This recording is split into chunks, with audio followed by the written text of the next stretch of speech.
Hari ini dalam program Life Unlimited kita akan belajar bagaimana nikmati saat ini. Bagaimana kita tidak fokus ke masa lalu atau berburu-buru ke masa depan, tapi nikmati apa yang ada bagi kita saat ini juga. Mari kita masuk bersama-sama dalam program Life Unlimited.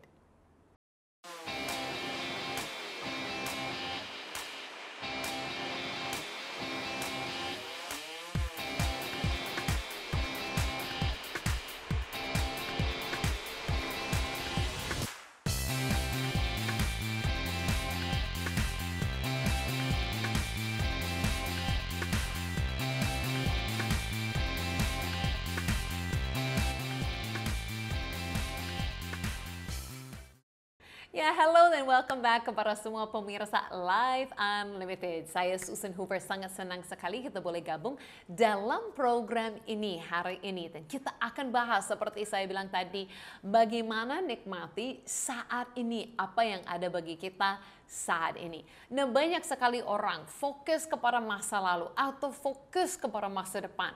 Selalu ingat apa yang dulu ada atau berharap nanti akan ada sesuatu. Tetapi kita akan belajar hari ini untuk nikmati saat ini. Dan saya juga bicara kepada diri sendiri karena saya perlu belajar hal ini. Ya, tapi sebelumnya seperti biasa saya mau buka program ini dengan baca kesaksian. Karena bulan ini kita bahas semua tentang bersyukur ya. Nah, karena itu kita juga mau bersyukur apa yang terjadi melalui program Life Unlimited ini kepada semua pemirsa yang hubungi kami.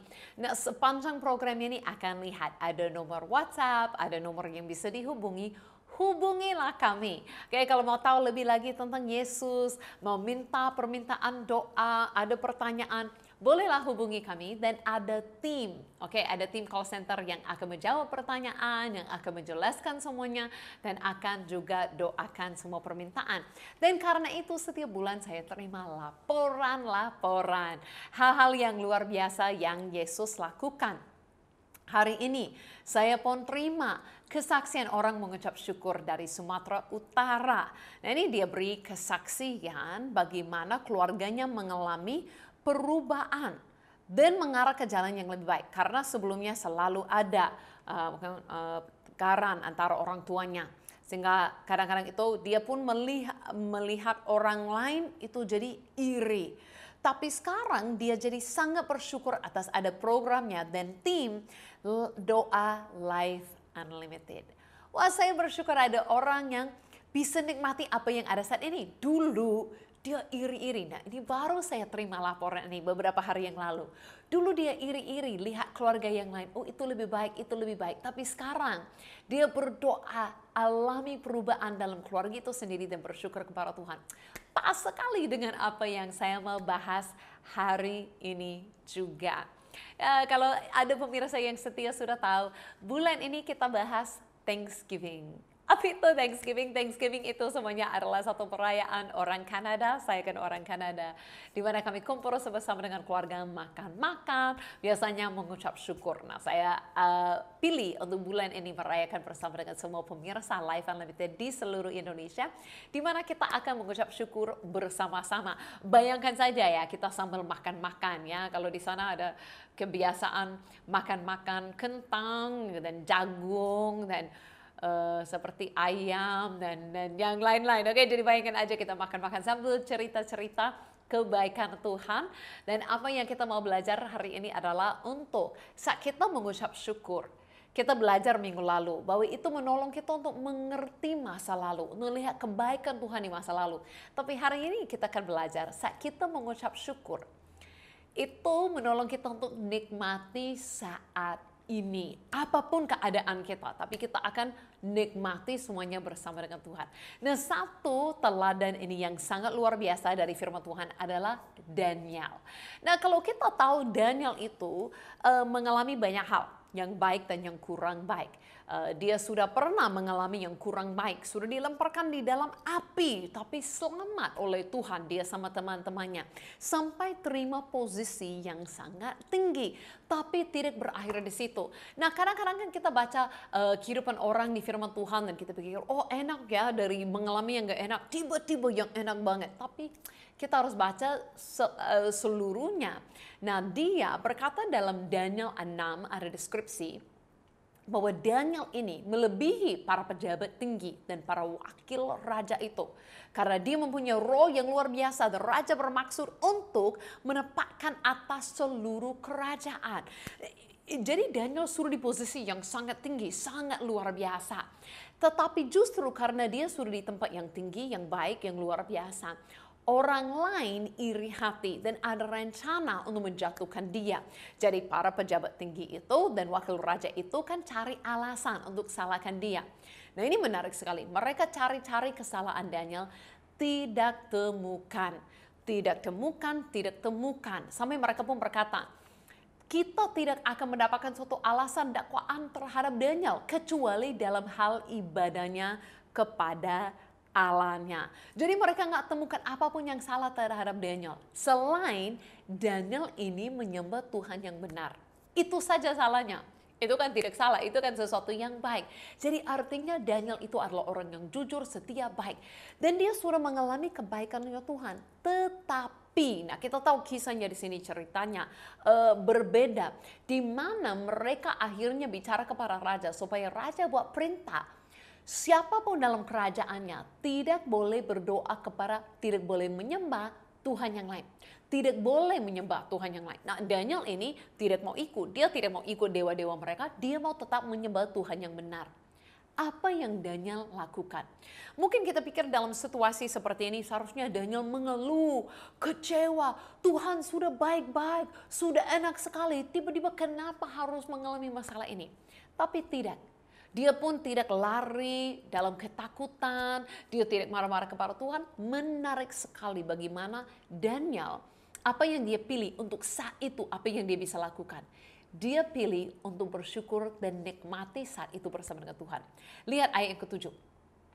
Semua pejabat tinggi itu, kerajaan itu, semuanya penguasa dan wakil raja itu, para menteri dan bupati telah mufakat supaya dikeluarkan kiranya satu penetapan raja dan ditetapkan untuk suatu larangan agar barang siapa yang dalam 30 hari menyampaikan permohonan kepada salah satu dewa atau manusia kecuali kepada tuanku yang raja, maka dia akan dilemparkan ke dalam gua singa. Nah, ini yang dikeluarkan untuk Daniel. Daniel tahu. Nah, demi didengar Daniel bahwa surat perintah itu telah dibuat. Yang kita baru baca. Pergilah dia ke rumahnya, dalam kamar atasnya, dan 3 tangannya yang terbuka ke arah Yerusalem. 3 kali sehari dia berlutut berdoa serta memuji Allahnya seperti yang biasa dilakukannya. Wow, ini menarik. Nah, dia tahu perintahnya. Dia tidak dengan mengeluh, tidak marah-marah, tidak berlari. Tapi dia memutuskan apa? Tetap nikmati Tuhannya. Tetap memuji. Dan dia di tempat tersembunyi pun 3 kali sehari. Tetap dengan biasa-biasa. Artinya apapun yang terjadi sekelilingnya. Itu tidak menghalangi Daniel itu dengan dia bersyukur kepada Tuhan. Nikmati Tuhan dalam kehidupannya. Jadi hari ini kita mau belajar tips-tips lah. Bagaimana kita bisa bersyukur itu akan menolong kita untuk nikmati saat ini. Dengan kita tidak terlalu fokus atau terikat oleh masa lalu. Nah, kita bisa lihat ke belakang, nikmati masa lalu, bersyukur untuk masa lalu, lihat tangan Tuhan di masa lalu. Tapi jangan kita terikat oleh masa lalu. Seperti Daniel, dia bisa terikat dengan dulu saya posisi tinggi, semuanya kehilangan, semuanya begini. No, dia memilih untuk tidak fokus masa lalu, fokus kepada Tuhan. Jadi saya juga meminta kepada semua pemirsa hari ini, mari kita fokus kepada Yesus. Yesus yang tidak berubah, dunia ini berubah terus. Mungkin saat ini kita dengan pemerintah, boleh memuji Tuhan, bebas kita untuk pilih agama dan kepercayaan. Mungkin satu hari tidak, tapi kita tidak ikut kondisi. Yang kita ikut adalah kasih Yesus bagi kita yang tidak pernah berubah. Yesus mengasihimu dengan sempurna saat ini dan besok dan lusa dan selama-lamanya. Itu yang menjadi fondasi bagi kita. Kalau kita mau tahu di kisah Daniel, dia tetap mengucap syukur di saat seperti itu. Sampai kejadiannya dia dilemparkan ke dalam gua singa. Tetapi kita pasti tahu, tidak dimakan. Tuhan selamatkan dia. Tuhan menjaga dia. Sampai mereka buka guanya, ternyata dia masih aman-aman. Dan raja itu beri perintah yang baru. Tidak ada yang boleh mengganggu Daniel lagi atau siapapun yang menyembah Tuhan yang benar. Jadi kita bisa lihat Daniel memilih untuk nikmati hari ini apapun adanya sampai pun di dalam gua singa. Oke, jadi kita belajar jangan terlalu fokus ke masa lalu. Nah, tidak semua orang yang kehilangannya fokus ke masa lalu yang jadi masalahnya. Kadang-kadang pun ada yang terlalu fokus ke masa depan. Terlalu fokus untuk nanti. Contohnya yang masih single. Kalau sudah menikah baru saya akan bahagia. Ya kalau sudah punya anak. Kalau sudah dapat pekerjaan itu. Kalau sudah kaya. No pemirsa, kita tidak akan bahagia dengan buru-buru cari sesuatu di depan. Tapi kita bisa nikmati Yesus dimanapun kita saat ini. Alami kasihnya. Mengenal dia itu sudah luar biasa sekali. Bahkan saya dapat pewayu ini satu hari saat perjalanan ya dari sini sampai ke New York, Amerika. Mari ikut saya ke New York untuk mendapatkan apa yang saya belajar tentang perjalanan bersama dengan Tuhan. Saya baru tiba di kota New York, Amerika. Jadi kemarin dari Malaysia untuk berangkat ke New York ini, wah saya naik berapa metode transportation ya, transport ya. Saya kemarin itu naik pesawat berapa kali, setelah itu naik mobil, setelah itu hari ini jalan kaki, baru naik bus, dari bus naik kereta, dari kereta api naik ferry. Ferry ini akhirnya kedapat ke Pulau Staten ini yang ada di New York. Wow, begitu banyak perjalanan dalam hanya 2 hari ini yang saya ambil. Nah, itu mengingatkan saya bagaimana kita dalam kehidupan ini sebenarnya masuk dalam satu perjalanan bersama dengan Tuhan. Dan Tuhan berjanji, baik itu kita berjalan di tengah-tengah air, di tengah-tengah api, di lembah kegelapan, dalam apapun, dimanapun kita berjalan, Dia ada bersama dengan kita. Jadi memang kehidupan ini memang perjalanannya beda-beda, musimnya berubah-berubah. Di mana kita berada itu selalu memang beda-beda, tapi yang paling penting untuk kita mengerti dimanapun, naik apapun, kemanapun kita, Tuhan itu berjanji, Dia setia dan Dia selalu akan berada bersama dengan kita. Jadi jangan selalu pikir untuk sampai ke destinasinya, tapi nikmati saat ini perjalananmu dimanapun berada bersama dengan Tuhan. Yang menariknya, wah bayangkan begitu banyak metode untuk transportasi ya saya nanya. Nah itu tapi pengalamannya apa? Mungkin orang pikir enak, tapi itu juga capek. Pentingnya adalah apa? Dimanapun posisi kita dalam perjalanan hidup, kita mengenal Yesus. Kita alami kasih Yesus. Kita mengerti kebenaran apa yang Yesus sudah lakukan bagi kita. Dan itu pasti buat kita bersyukur. Dan bisa mengerti dalam saat ini ada Yesus bersama dengan kita.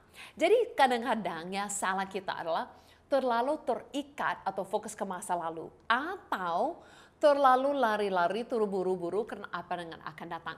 Contohnya ada satu kisah lagi kita mau baca hari ini. Dari Lukas pasal 17. Ini tentang 10 orang kusta. Berkata dalam perjalanannya ke Yerusalem, Yesus berbatasan Samaria dan Galilea. Nah, ketika dia memasuki satu desa, datanglah 10 orang kusta menemui dia. Mereka tinggal berdiri agak jauh dan berteriak, Yesus, Guru, kasihanilah kami. Nah, lalu dia memandang mereka dan berkata, pergilah perlihatkan dirimu kepada imam-imam. Dan sementara mereka di tengah jalan, mereka menjadi tahir. Nah, seorang dari mereka ketika dia melihat bahwa dia telah sembuh, kembali sambil memuliakan Allah dengan suara nyaring. Lalu, apa? Dia tersungkur di depan kaki Yesus dan mengucap syukur kepadanya. Orang itu adalah orang Samaria. Nah, lalu Yesus berkata, bukankah 10 orang tadi semuanya telah menjadi tahir? Di manakah 9 orang itu? Tidak adakah di antara mereka yang kembali untuk memuliakan Allah selain daripada satu orang asing ini? Lalu dia berkata kepada orang itu, berdirilah dan pergilah, imanmu telah menyelamatkan engkau. Ini kisahnya menarik. Mereka berdiri kan jauh daripada Yesus karena orang kusta kan tidak boleh dekat-dekat kepada orang lain. Mereka memanggil, kasihanilah kami, sembuhkanlah kami. Yesus dengan perkataan berkata kepada mereka, Jadilah tahir dan kasih perintah kepada mereka, pergi memperlihatkan dirimu kepada imam. Kenapa? Karena dalam budaya mereka, seharusnya kan kalau mereka mau pulang ke rumah, lebih dahulu harus ke imam untuk dilihat, diperiksa dulu. Kalau benar-benar enggak ada sakitnya kusta lagi, baru dikatakan sudah bersih, sudah boleh pulang, baru diizinkan pulang ke rumah. Nah, saat mereka di tengah jalan, jadi mereka sudah ambil langkah-langkah. Mereka sadar mereka sembuh. Mereka sadar mereka sembuh. Tapi 9 daripada mereka tahu mereka sembuh. Mereka pasti pikir mau mengucap syukur, tapi mereka buru-buru. Nolah, udah lama sakit. Langsung mau apa lagi yang akan terjadi? Mau lari-lari kepada imam, mau diperiksa, mau pulang ke rumah, mau lihat keluarga. Sudah memikir buru-buru ke depan. Tapi ada satu orang yang mau ambil waktu itu untuk bersyukur kepada Yesus. Nah, dia dapat pengalaman yang paling indah lah, karena dia datang dekat kepada Yesus, menyembah Yesus, bahkan Yesus pun mengatakan sesuatu yang sangat indah kepadanya. Dia ada kesempatan untuk lebih dalam mengenal Yesus daripada yang lain. Jadi saya mau mengingatkan kita, Yesus pun saat ini bukan melakukan sesuatu yang indah dalam kehidupan kita. Jangan langsung lari ke depannya, mereka mau alami mukjizat yang ada di depan. Mereka mau alami sampai yang mereka harapkan terjadi. Tapi mereka lupa untuk yang paling penting, yang sanggup membuat mukjizat itu, mereka lupa ambil waktu bersyukur kepadanya. Jadi dalam bulan ini di mana kita ucap syukur, saya mau mengingatkan kita, jangan terikat dengan lihat ke belakang yang baik atau tidak baik. Jangan terlalu buru-buru pun menantikan yang akan datang. Tapi saat ini mengerti Yesus mengasihimu dan bersama denganmu saat ini juga dimanapun berada. Mungkin kebanyakan kita kan sedang di rumah kita masing-masing.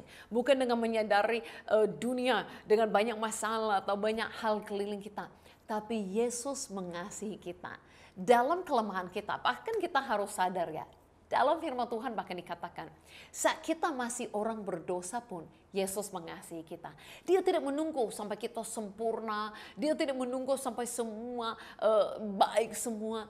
Saat kita pun dalam keadaan apapun, Yesus rela mati bagi kita. Dia mengasihi kita, dia mengampuni kita. Nah, itu kita pun bisa alami dan bersyukur saat ini juga. Amin. Jadi Tuhan itu baik, sungguh amat baik kepada kita.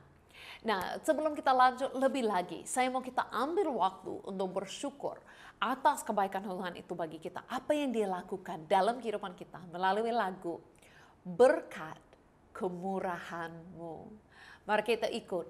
Sama seperti orang itu, satu orang yang datang bersyukur. Mari kita ambil waktu untuk memuliakan Allah atas apa yang dia lakukan bagi kita. Kau hiasi kehidupanku dengan kemurahan-Mu. Kau rancangkan masa depanku penuh dengan harapan. Aku ada saat ini, semuanya karena kasih-Mu. Aku hidup hari ini, semua berkat kemurahan-Mu. Terima kasih Yesus, Engkau sangat baik, teramat baik. Aku ada saat ini, aku ada semuanya karena kasih, semua karena kasih. Hidup hari ini, semua berkat kemurahan-Mu. Terima kasih Yesus, Engkau sangat baik, teramat baik bagiku. Kami hidup hanya kemurahan-Mu Tuhan.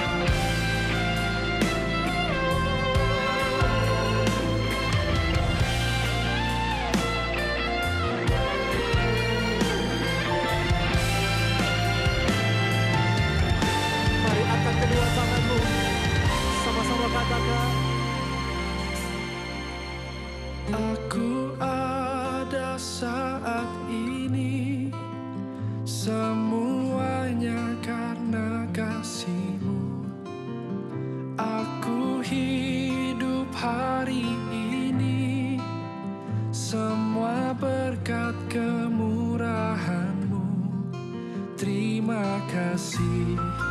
Yesus, Engkau sangat baik, teramat baik bagiku. Amin, sangat indah sekali kalau kita ingat keselamatan dan apa yang Yesus sudah lakukan dalam kehidupan kita. Di masa lalu, di masa depan ada Yesus. Tapi saat ini juga kita bisa bersyukur. Kita bisa alami kasih-Nya, kebaikannya, berkat kemurahannya atas kehidupan kita. Jadi tips kita hari ini untuk kita nikmati saat ini. Ya dulu saya orangnya selalu lihat ke depan. Oh besok ada ini, besok ada itu. Tahun depan hari ini, tahun depan hari itu. Tapi kita bisa belajar untuk menikmati saat ini juga. Ada maksud Tuhan dalam hari ini. Bukan saja kepada hari-hari besar, kepada hal-hal besar yang terjadi. Tapi Tuhan pun ada maksudnya, ada tujuan untuk saat ini juga. Hari ini juga dari para Tuhan. Nah, ada tips-tipsnya. Jangan kita terikat oleh masa lalu. Jangan kita terlalu buru-buru untuk masa depan. Dan satu lagi adalah apa? Untuk kita belajar untuk membawa mungkin itu beban atau kekhawatiran atau apapun yang mengganggu kita. Bawa kekhawatiran hari ini kepada Tuhan. Mari kita lihat dalam ayatnya. Itu dalam Filipi 4 ayat yang ke-6. Saya tahu ini ayat yang sangat terkenal. Berkata apa dalam Filipi? Janganlah hendaknya kamu khawatir tentang apapun juga. Tetapi nyatakanlah dalam segala hal keinginanmu kepada Allah dalam doa dan permohonan dengan ucapan syukur. Dan ini menariknya berkata apa? Mungkin pikiranmu penuh dengan kekhawatiran. Mungkin merasa berat. Mungkin memandang banyak masalah dan hal-hal yang ada di depan. Tapi berkata daripada khawatir-khawatir, bawa itu dalam doa. Sering sekali kita banyak sekali ambil waktu. Khawatir gimana kalau ini terjadi. Bagaimana kalau ini terjadi? Bagaimana kalau ini terjadi? Dan mungkin 90% yang kita pikirkan tidak pernah terjadi. Kita stres, khawatir tentang banyak hal. Tapi Tuhan buat sederhana. Bawa saja, nyatakan saja daripada ceritakan kepada semua orang. Daripada mikirkan terus. Bawa dalam doa. Dan dalam doa khususnya berkata apa? Dengan permohonan, dengan ucapan syukur. Nah, mungkin ini tidak masuk akal bagi dunia. Baru minta sesuatu, bagaimana bisa ucap syukur? Belum terima, belum itu jadi kenyataan. Nah, ini karena kita mengenal kebaikannya Tuhan. Makanya saat pun minta, kita bisa mengucap syukur bahwa itu sudah terjadi. Tuhan sudah memberikan itu kepada kita. Ya, kita belum terima mungkin yang kita sedang minta hari ini. Tuhan, saya minta tolong untuk hal ini. Saya perlu hikmat untuk hal ini yang saya hadapi.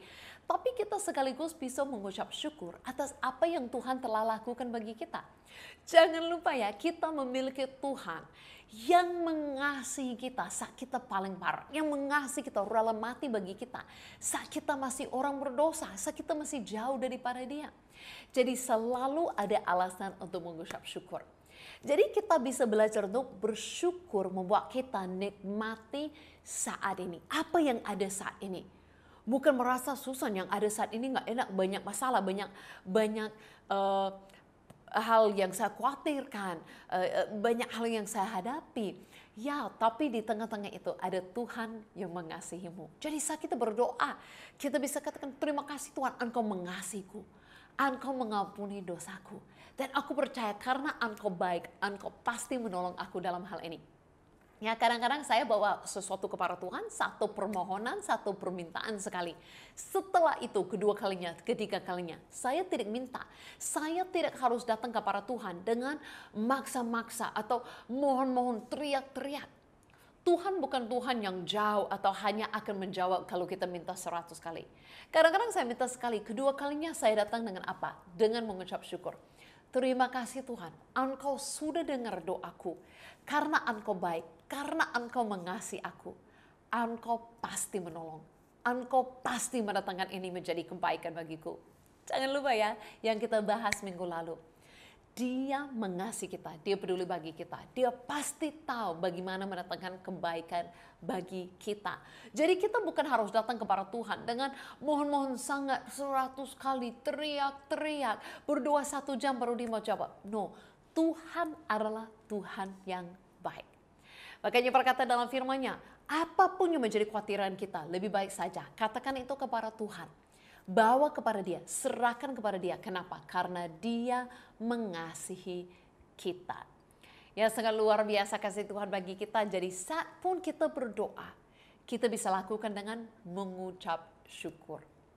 Dan hal yang saya paling syukuri hari ini, memang saya merasa ada banyak berkat dalam kehidupanku, tapi adalah pribadi Yesus, Sang Juru Selamat dalam kehidupanku. Apakah hidupku sempurna saat ini? No, jauh dari sempurna. Tapi saya bersyukur tak semuanya yang saya miliki, tapi paling bersyukur saya boleh mengenal Tuhan. Tuhan itu bukan saja Tuhan yang jauh di surga, saya di sini, saya ikuti agama, saya ikut peraturan. No, saya boleh mengenal dia secara pribadi. Saya boleh mengenal Tuhan yang hidup. Dia menolongku dalam segala hal. Itu tujuan hidup, itu hal yang paling indah dalam kehidupanku. Dan saya rindu setiap orang pemirsa dimanapun berada, dari manapun, boleh juga mengenal pribadi Yesus yang sangat mengasihimu. Jadi karena itu kalau ada pemirsa hari ini yang mau percaya kepada Yesus, terima pengampunan daripada Yesus, terima hidup baru daripada Yesus, boleh mengikuti saya dalam doa ini. Ya dimanapun berada, ya saat ini boleh ikut berdoa, ulangi doa ini bersama dengan saya. Katakan, Yesus, terima kasih. Engkau mati bagiku. Engkau mengampuni setiap dosa dan kesalahanku. Saat ini, aku percaya kepadamu sebagai Tuhan dan Juru Selamatku. Dan aku menerima hidup yang baru, kebenaranmu, keselamatan yang pasti, dan hidup yang kekal. Di dalam nama Yesus, aku berdoa. Amin. Doa yang sangat sederhana, tapi besar kuasanya. Nikmati saat ini. Dengan saat ini juga, seluruh surga merayakan pemirsa yang sudah mau mengenal Yesus. Dan dia bersama denganmu, dia mengasihimu saat ini apa adanya. Kalau baru ikut doa itu bersama dengan saya, segera hubungi kami. Ceritakan kepada tim, saya baru berdoa kepada Yesus. Dan kami mau ceritakan lebih lagi Yesus itu dan kasihnya bagimu. Dan kita akan jumpa lagi. Di mana? Minggu depan di channel ini, hari ini di program ini, Life Unlimited, bersama dengan saya, Susan Hoover. Sampai jumpa minggu depan. Tuhan Yesus memberkati.